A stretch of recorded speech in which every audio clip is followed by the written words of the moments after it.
खान वल्द हाकिम खान बाहोश व हवास ये नोट लिख रहा हूँ कि कारोबार में ज़बरदस्त नुकसान और बिजनेस पार्टियों के कर्जों की वापसी के तकाज़ों की वजह से मैं खुदकुशी कर रहा हूँ। चूंकि मेरा पहली बीवी से अब कोई ताल्लुक नहीं रहा, लिहाजा वो किसी चीज़ की हकदार नहीं है। अलबत्ता मेरी दूसरी बीवी हदीका इस घर और मेरे अकाउंट में जो भी रकम मौजूद है उसकी कुल मुख्तार है। मैं सख्त ज़हनी दबाव का शिकार हो गया हूँ। इस खुदकुशी से किसी का कोई ताल्लुक नहीं, इसका मैं खुद जिम्मेदार हूँ। फकत आसिम खान।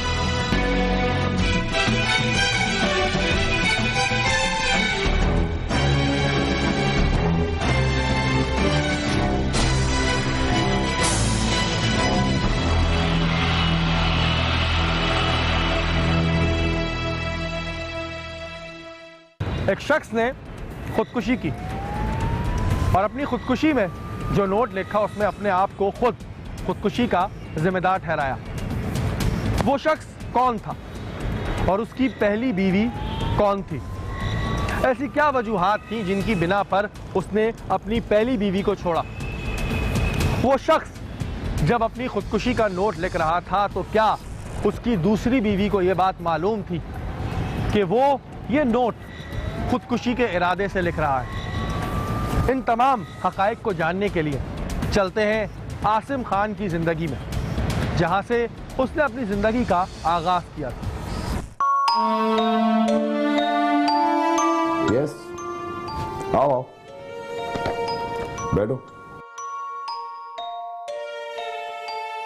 बैठो। अच्छा यार, मुझे ये बताओ कि मैंने तुम्हें अपनी सेक्रेटरी रखने के लिए कहा था, क्या हुआ उसका? सर मैंने कुछ सीवीज निकाले हैं, कल इंटरव्यू के लिए बुला लेता हूँ। जैस्मीन के जाने के बाद पूरे दफ्तर का निजाम धर्म भरम हो गया। सर मुझे आपकी तकलीफ का पूरा अंदाजा है, कल ही किसी को अपॉइंट कर लेते हैं। ठीक है, बस यही बात करनी थी मैंने। यू कैन गो ना।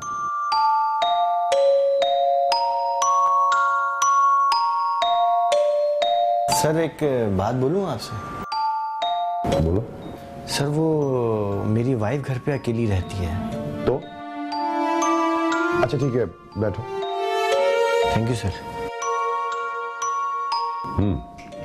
अब इत्मीनान से बताओ कि क्या बात है। सर दरअसल मैं ये कहना चाह रहा था कि वो अगर आप मेरी वाइफ को अपनी सेक्रेटरी रख लेते तो।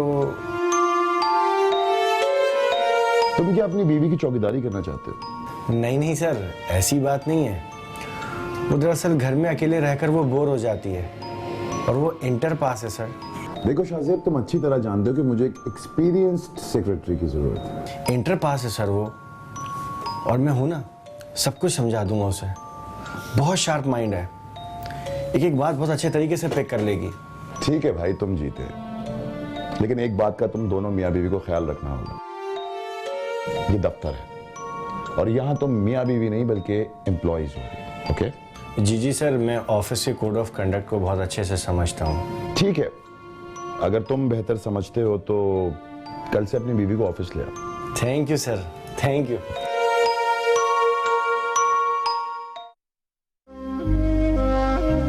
सुनो, मैंने अपने बॉस से तुम्हारी जॉब के लिए बात कर ली है। Oh really? ये तो बहुत ही खुशी की बात है। मैंने सोचा कि तुम घर में अकेले बोर हो जाती होगी। आपके जाने के बाद तो वाकई बहुत बोरियत हो जाती है। आसिम साहब बहुत खुश मिजाज आदमी है, इस तरह तुम्हारी बोरियत भी दूर हो जाएगी। तो मुझे ऑफिस कब से जाना होगा? कल से। कल से? लेकिन मुझे तो जॉब का कोई एक्सपीरियंस ही नहीं है, मुझे करना क्या होगा वहाँ? तुम घबराओ नहीं, कुछ खास काम नहीं है, बहुत इजीली कर लोगी तुम। अच्छा, वैसे एक बात पूछूं शाहजेब, आपको मेरी जॉब का ख्याल कैसे आ गया? यार मैंने सोचा 4 पैसे आ जाएंगे, कुछ बुरा है क्या? इसमें बुराई तो कोई नहीं है। अच्छा है, 4 पैसे घर में आएंगे तो घर के हालात भी बहुत अच्छे हो जाएंगे। तुम बस काम में अपना दिल लगाओ, फिर देखो कैसे पैसों की बरसात होती है।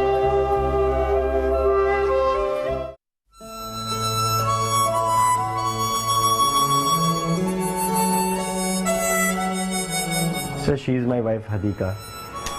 Good morning sir. Please have a seat. Thank you, sir. इससे पहले कहीं जॉब की है आपने? नहीं सर, ये मेरा पहला एक्सपीरियंस है। इसके अलावा कोई कंप्यूटर वगैरह की नॉलेज आपको हो? सर मैंने MS ऑफिस और इंग्लिश लैंग्वेज का कोर्स किया है। That's really good. बाकी काम आपको शाहजेब सिखा देंगे। और हाँ, आप दोनों को ऑफिस के नज्म ज़ब्त का बहुत खास ख्याल रखना होगा। ओके? सर आप बेफिक्र रहें, डिसिप्लिन के हालत से कोई खिलाफ वर्जी नहीं होगी। होनी भी नहीं चाहिए। सर को कोई शिकायत नहीं मिलनी चाहिए। सर आपको कोई कंप्लेन नहीं मिलेगी। उम्मीद है कि आप दिल लगा के काम करेंगे।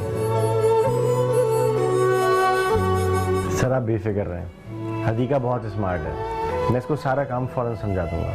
ठीक है, आप इन्हें ऑफिस के बाकी मामला समझा दें। Thank you very much sir. Most welcome.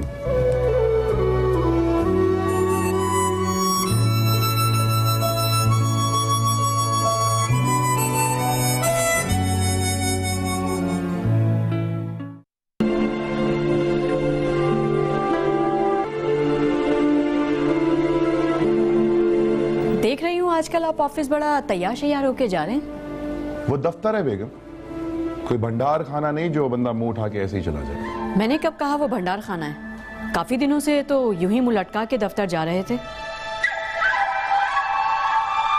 आखिर तुम कहना क्या चाहती हो? खुल के बोलो। इससे पहले आपको कभी ऐसे शौक मूड में देखा तो नहीं? तो आज तो देख लिया ना। हाँ देख लिया। इतनी तैयारी आदमी जब करता है जब कभी वो डेट पे जाता है। देखो फरहाना, एक तो तुम औरतों की ये रोज रोज की शक करने की आदत से मैं बहुत तंग आ चुका हूँ। आप जिसे शक समझ रहे हैं वो यकीन होता है। फरहाना बेगम, तुम क्या कहना चाहती हो? जो कुछ भी तुम्हारे दिल में है उसको अपनी जुबान पे ले आओ। जब से आपकी ये नई सेक्रेटरी आई है आपके तो तेवर ही बदल गए। हाँ, बदल गए मेरे तेवर। Any problem with you?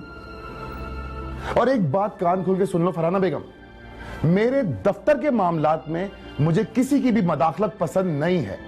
You better understand this thing.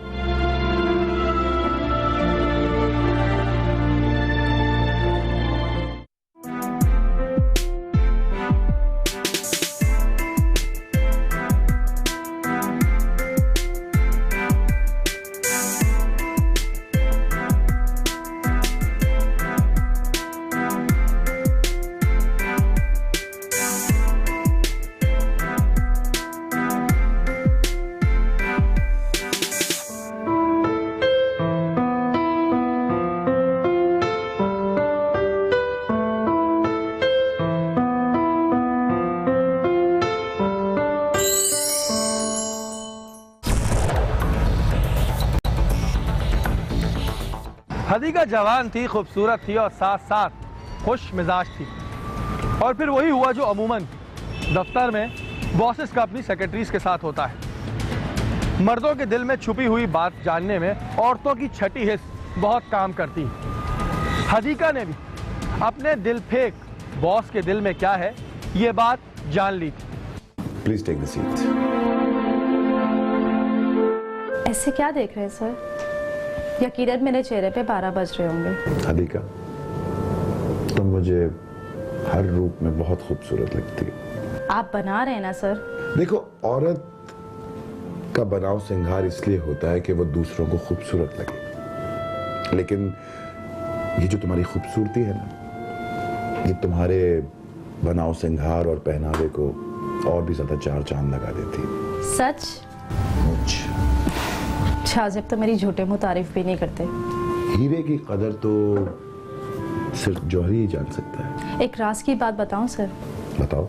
उससे मेरी बिल्कुल भी परवाह नहीं है। अगर उसको तुम्हारी जरा भी परवाह होती तो वो तुम्हें कभी जॉब करने की परमिशन नहीं देता। शादी की डोर में बंधे हैं, साथ तो निभाना पड़ेगा। एक बात बताओ हदीका, तुम शाहजेब के साथ खुश तो हो? सर अब शाहजेब में पहले जैसी बात नहीं रही, जरा जरा सी बात पे लड़ता है। शाहजेब तो एक नंबर का बेवकूफ है जो तुम जैसी खूबसूरत बीवी को रूठने का मौका देता है। कभी कभी तो दिल करता है। क्या दिल करता है? छोड़े सर, आप भी का तस्करा लेकर बैठ गए। देखो हदीका, तुम मेरी पर्सनल सेक्रेटरी और तुम्हारा बॉस होने की हैसियत से क्या मेरा इतना हक भी नहीं बनता कि मैं तुमसे कुछ अपनी पर्सनल बातें वगैरह शेयर कर सकूं? आप शादीशुदा हैं, आपकी कोई औलाद भी नहीं है। इतना बड़ा बिजनेस सेटअप, घर, दौलत, जायदाद सब कुछ तो है आपके पास। लेकिन आज भी मैं औलाद की नेमत से महरूम हूं। कितनी अजीब बात है ना कि औलाद की आपको कितनी तमन्ना है और शाहजेब को इस बात की बिल्कुल भी परवाह नहीं है। हदीका, मेरे साथ डिनर पे चलोगी? मुझे तो कोई एतराज नहीं है, पता नहीं शाहजेब इस बात पर राजी होता है या नहीं। मैं शाहजेब की बात नहीं कर रहा, मैं सिर्फ तुम्हारी बात कर रहा हूँ। मैं अकेले आपके साथ कैसे जा सकती हूँ सर? शाहजेब को बुरा लगेगा। Please Hadika, stop acting like a child, okay? तुम्हारा बॉस हूं मैं, उसको क्या एतराज हो सकता है इस बात पे? आप किसी दिन हमारे घर आए ना, मैं आपको एक अच्छा सा डिनर करवाऊंगी। आएंगे किसी वक्त इंशाल्लाह आपके घर।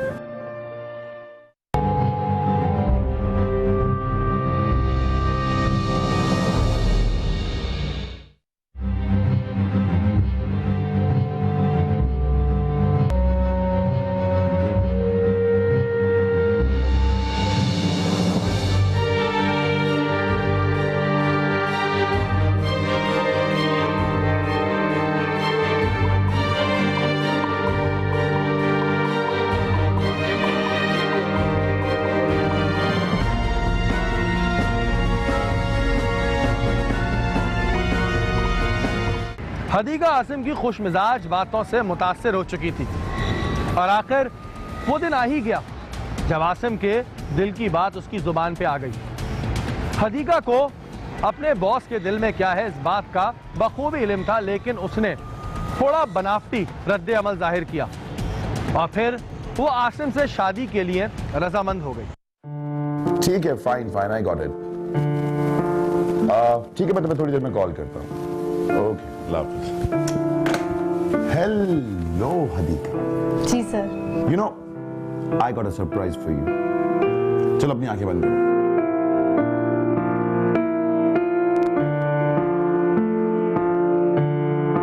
अब आहिस्ता आहिस्ता अपनी आंखें खोलो।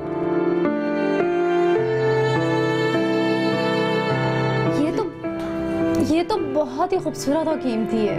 हदीका, मेरी नजर में तुमसे ज्यादा खूबसूरत और कीमती चीज कोई और हो नहीं सकती। तुम इसे रख लो, इट्स फॉर यू। मैंने आपके सारे गिफ्ट्स पहले ही छुपा कर रखे हैं, पहनने का मौका ही नहीं मिलता। अच्छा, तुमने फिर क्या सोचा हदीका? शाहजेब से खुला कब लोगी? देखो ना, उसके बाद तो फिर तुम अपनी मर्जी की खुद मालिक हो। कोई जवाब तो हो। जवाब, जवाब, जवाब, जवाब।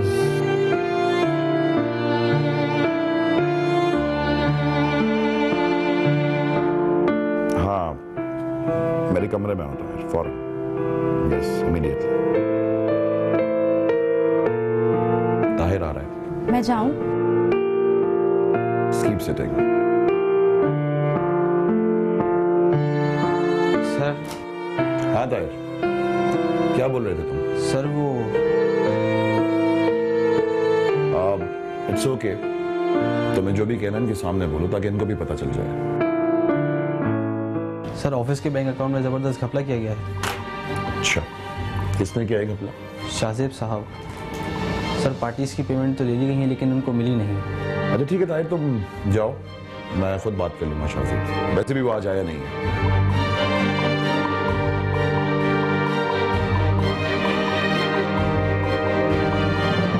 लाखों रुपए के घपले किए हैं तुम्हारे हस्बैंड ने। यकीन नहीं आता। देखो हदीका, बहुत अच्छा मौका मिला है हमें। इस वक्त शाहजेब कहाँ पे होगा? घर पर।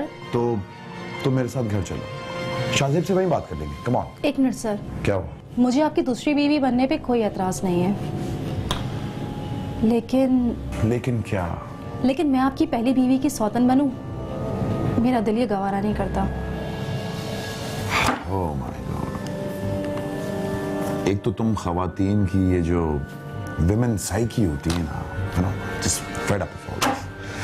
खैर, सोचते हैं।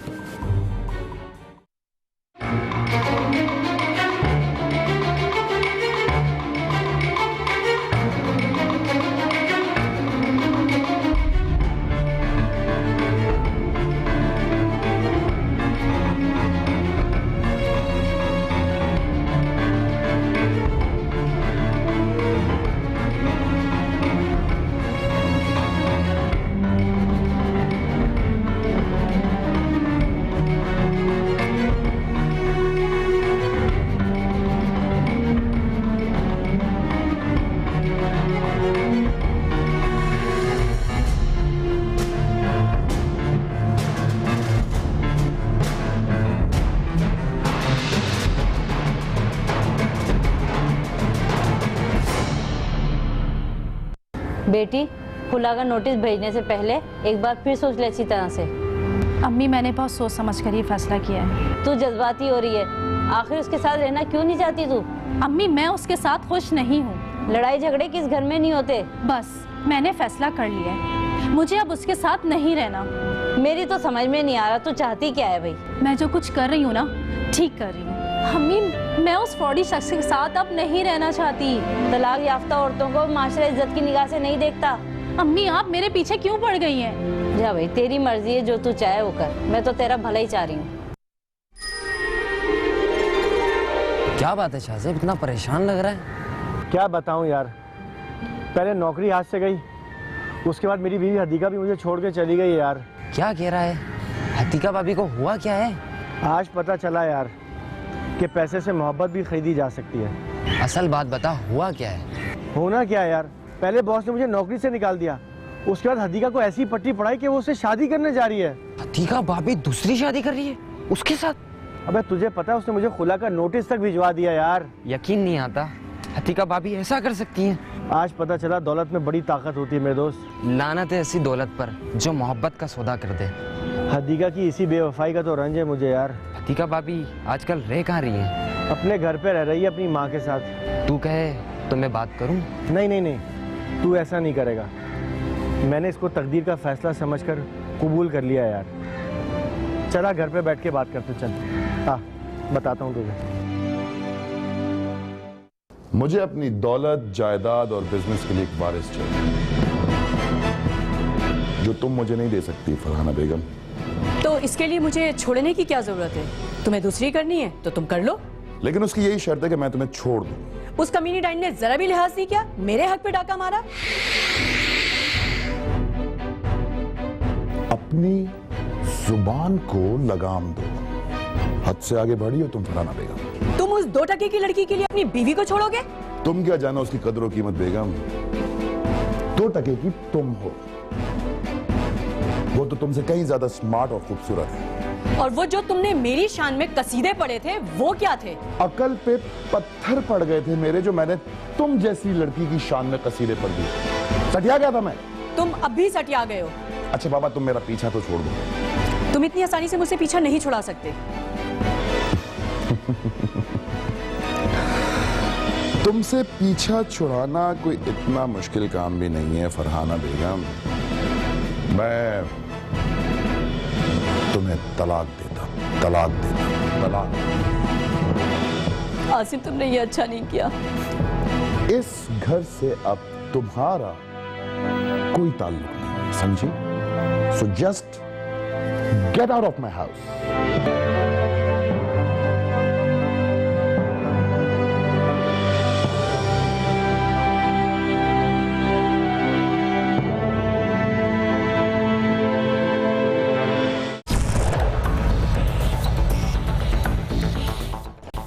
अरे सटिया तो नहीं गई है तू? हाँ मैं पागल हो गई हूँ, आसिम मुझसे वाकई बहुत मोहब्बत करते हैं। बेटी, लोग बातें बनाएंगे, तू सही नहीं कर रही है। आजकल जिसके पास पैसा है ना, दुनिया उसी के गुण गाती है। जब भी तू उस बुड्ढे के गुण गा रही है। अम्मी आसिम हदीका को पाकर बहुत खुश था। शादी के बाद कुछ दिन इनकी जिंदगी बहुत खुशगवार गुजरी। उसके बाद दोनों हनीमून पे भी चले गए। दूसरी बीवी के नशे में आसिम अपने बिजनेस से गाफिल होता चला जा रहा था और कुछ अरसे बाद जब उसके सर से दूसरी बीवी का नशा उतरा तो उसे पहला धचका ये लगा कि इसका कारोबारी सेटअप दिवालिये की तरफ जाने लगा था और फिर इसी बात के ऊपर उसने खुदकुशी कर ली। क्या वाकई यही वजह थी जिसकी वजह से आसिम ने खुदकुशी की थी? वैसे एक बात है हदीका, तुम्हें अल्लाह ताला ने बहुत फुर्सत से बनाया है, बहुत खूबसूरत हो तुम। अच्छा मुझे एक बात बताओ, तुम मेरे साथ खुश तो हो ना? बहुत ज्यादा। ऐसा लगा कि मैंने अपनी जिंदगी में सब कुछ पा लिया। So sweet of you, darling. पता है कभी कभी मैं खुदा का बहुत शुक्रगुजार होता हूँ क्योंकि तुम मेरे साथ हो। अगर तुम ना होती तो न जाने मेरा क्या होता। Excuse me. किसका फोन है? फरहाना का। इसने क्यों फोन कर लिया यार? हाँ बोलो, क्यों फोन किया तुमने? मैंने सुना है तुमने सब कुछ उस डाइन के नाम कर दिया। सही सुना है तुमने, मैंने सब कुछ उसके नाम कर दिया, क्योंकि तुमसे अब मेरा कोई ताल्लुक नहीं है, समझी? मेरा भी कुछ हक बनता है। मेरी किसी भी चीज पे अब तुम्हारा कोई हक नहीं बनता फरहाना। तुम इतनी आसानी से मेरा हक नहीं मार सकते। ओ, धमकी दे रही हो तुम? अच्छा, तुम जो कर सकती हो ना, कर लो। मैंने जिसके नाम जो करना था वो कर दिया। अब मैं तुम्हें वो करके दिखाऊंगी जो तुम सोच भी नहीं सकते। अच्छा, तो क्या करोगी तुम? जान से मार दोगी मुझे? हाँ हाँ, अपने हक के लिए अब मैं कुछ भी कर सकती हूँ। यू डिस्कनेक्ट कर दिया। क्या कह रही थी? कहना क्या है यार, धमकी दे रही थी मुझे। हदीका, मुझे लगता है कि इसको भी कुछ ना कुछ मिलना चाहिए। आखिर वो भी मेरे निकाह में थी। अपने हक के लिए ये बहुत शोर मचाएगी। अगर उसने सचमुच कुछ कर दिया तो? कम ऑन डार्लिंग, क्या कर सकती है वो? बस सारा मूड खराब कर दिया जनाब, मैं हूं ना, और अगर उसने कुछ कर भी दिया तो क्या हुआ? You know Hadika, I really love you. तुम्हारे होते हुए मैं कभी उदास नहीं हो सकता।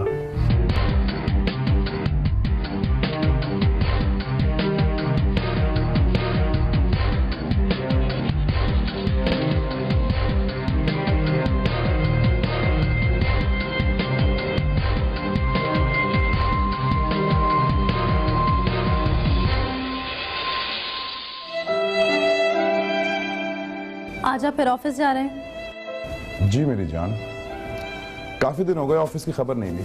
आपको तो पता है ना कि मेरा आपके बगैर दिन नहीं लगता। Really? That's so sweet of you. तो तुम एक काम करो ना, तुम मेरे साथ मेरे ऑफिस चलो। आपको पता है, आप मिल गए ना तो ऐसा लगता है कि जिंदगी की हर चीज मिल गई है। बस दिल करता है कि सारा वक्त आपको ऐसे ही देखती रहूं। तुम यकीन करो हदीका, मेरा बस चले तो मैं एक लम्हे के लिए भी तुम्हें अपने से दूर ना करूं, लेकिन मैं क्या करूं? I have to look after my business. तो ना जाए ना आप। कितना प्यारा मौसम हो रहा है। मेरा ख्याल है कि क्यों ना इस मौसम को एंजॉय किया जाए। You naughty girl. Excuse me. Hello sir, मैं ताहिर बात कर रहा हूँ। हाँ ताहिर, बोलो क्या काम है? सर, आज मैं बैंक गया तो पता चला कंपनी का अकाउंट जीरो हो चुका है। What? क्या बकवास कर रहे हो तुम? सर, मैं सच कह रहा हूँ। मैनेजर ने मुझे पिछले महीने की ट्रांजैक्शन दिखाई हैं। What nonsense are you talking यार? कैसी ट्रांजैक्शंस? मैंने तो कोई ट्रांजैक्शंस नहीं की। ये तो उन्होंने नहीं बताया, लेकिन जो चेक कैश हुए उन पे आपके साइन मौजूद थे। क्या हुआ? आपकी तबीयत तो ठीक है ना? सिर्फ यही नहीं सर, पिछले 6 महीने से पार्टीज अपनी पेमेंट्स के लिए शोर मचा रही हैं। एक बात और सर, आपकी पहली बीवी भी ऑफिस आई थी, काफी शोर शराबा करके गई हैं। हसन आप ठीक तो है ना? हेलो हेलो हेलो सर, आपकी तबीयत तो ठीक है? क्या हुआ था? सर, बॉस की तबीयत खराब हो गई। आप बैठे, मैं डॉक्टर को फोन करती हूँ।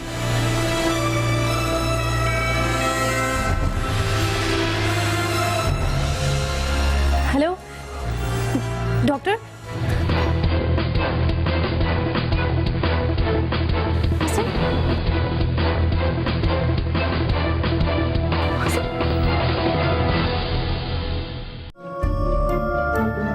डॉक्टर ने कहा है कि आपको सिर्फ आराम करना है। आप अगर मेडिसिन टाइम पे लेंगे ना तो जल्द ठीक हो जाएंगे। आप सिर्फ और सिर्फ आराम करें, तभी ठीक हो जाएगी आपकी।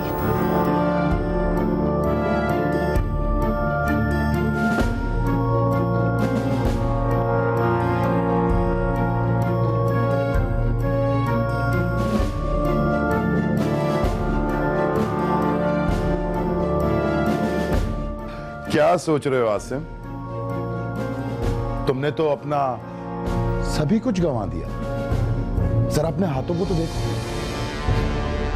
तुम्हारे ये दोनों हाथ बिल्कुल खाली, और वो जो तुम्हारी दूसरी बीवी है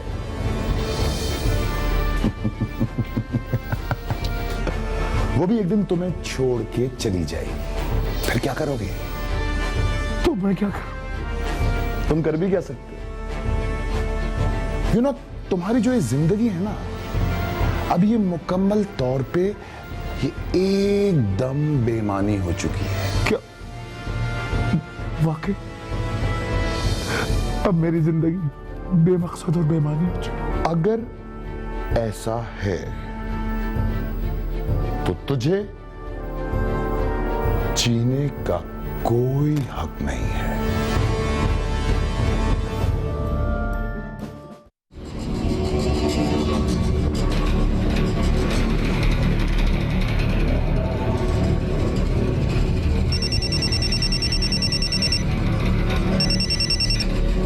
हेलो, क्या एड्रेस बताओ। ठीक है, हम आ रहे हैं, फौरन गाड़ी निकलवाओ। Okay sir.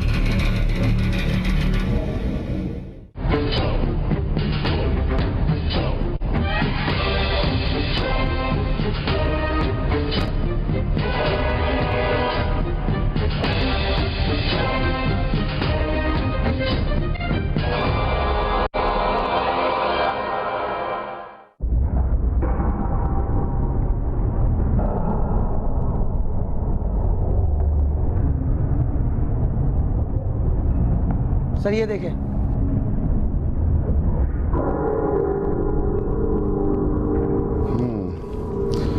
तो मरने वाले का आखिरी बयान ये है। आपने ये नोट पढ़ा था? जी सर, इसको पढ़कर ही आपको फ़ोन किया था। कैसी बीवी हैं आप? आपको ये भी नहीं पता चला कि आपके शौहर ने ये नोट लिखा और जहर पी के खुदकशी कर ली? सर, जब सुबह सोकर उठी तो मेरा उनकी तरफ ध्यान नहीं गया। जब वॉशरूम से वापस आई तो गड़बड़ का एहसास हुआ तो आपको फ़ोन कर दिया। ये पॉइजन इनके पास कैसे आया? मुझे नहीं पता, हो सकता है कि अपनी जेब में रख कर लाए हो। आसिफ, डेड बॉडी को पोस्टमार्टम के लिए ले जाओ, लेकिन जाने से पहले इस कमरे की अच्छी तरह तलाशी लो, एक एक कोना देखो।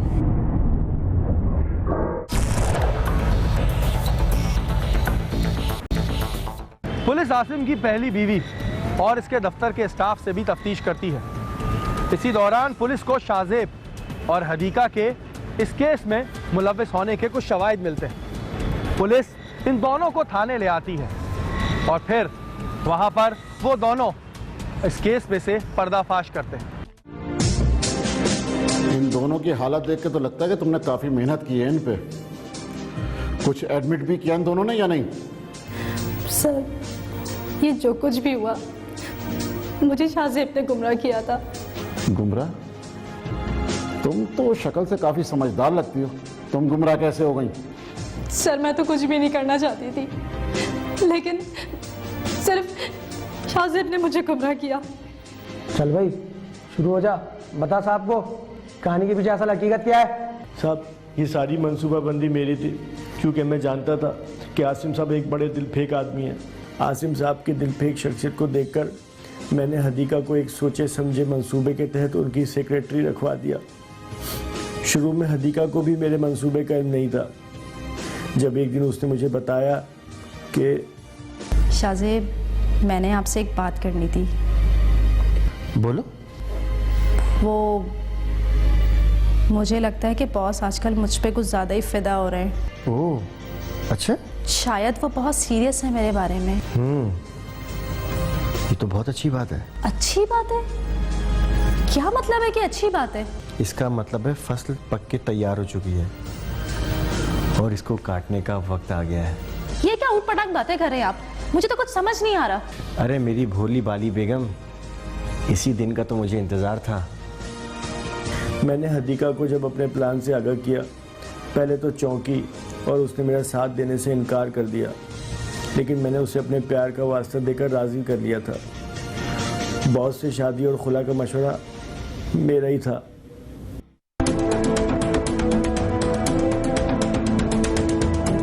प्लान के तहत वो पॉइजन की बोतल और वो ख़त जिस पर मैंने बॉस के दस्तखत किए थे हदीका को घर जाकर दे दिए थे और उसे बता दिया था कि उसने क्या करना है।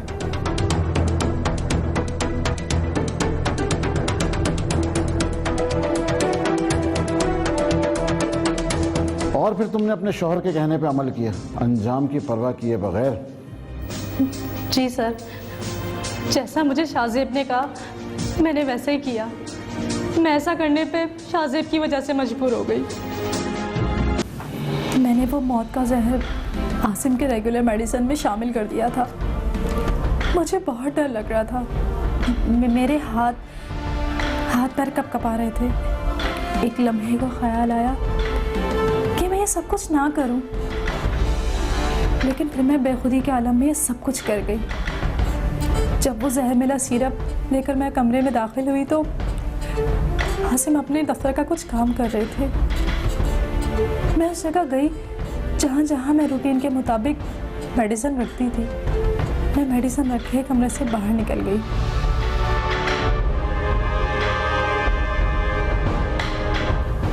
और बाहर जाकर उनके मेडिसिन लेने का इंतज़ार करने लगी।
आसिम ने वो सिरप पी ही लिया।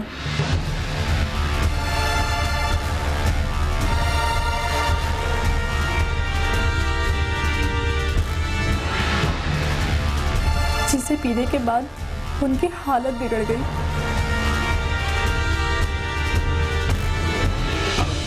हदीका! हदीका!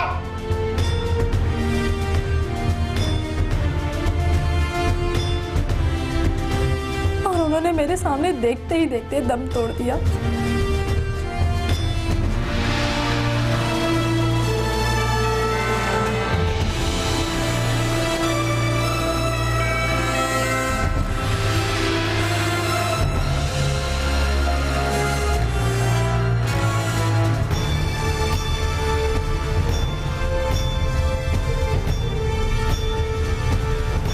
और फिर शाहजेब ने जो आसिम की राइटिंग में खुदकुशी का नोट लिखा था उसे मैंने ही रखा था।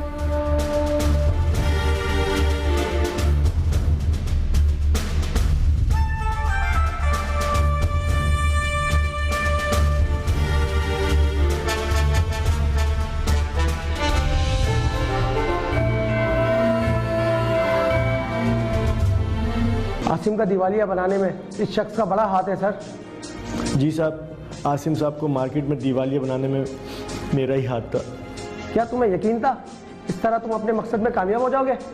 जी साहब, इस तरह मुझे यकीन था कि पुलिस आसिफ साहब की मौत को खुदकुशी ही समझेगी। ये तुम्हारी भूल थी शाहजेब। पुलिस अगर खुदकशी के असबाब तलाश कर लेना तो सारा केस आसानी से हल हो जाता है।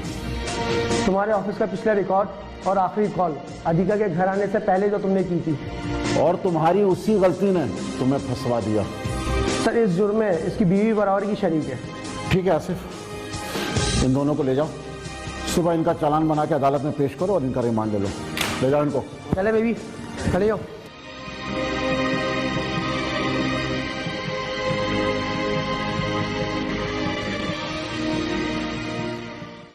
हर इंसान की ये ख्वाहिश होती है कि उसकी ज़िंदगी खूबसूरत हो, उसमें ऐशो आराम हो। जो लोग सब्र का दामन थाम के रखते हैं वो अपनी ज़िंदगी को खुशगवार बना लेते हैं। लेकिन कुछ लोग ऐसे होते हैं जो शॉर्टकट का रास्ता अख्तियार करते हैं, जैसे हमारी कहानी के पीछे में आज शाहजेब ने किया।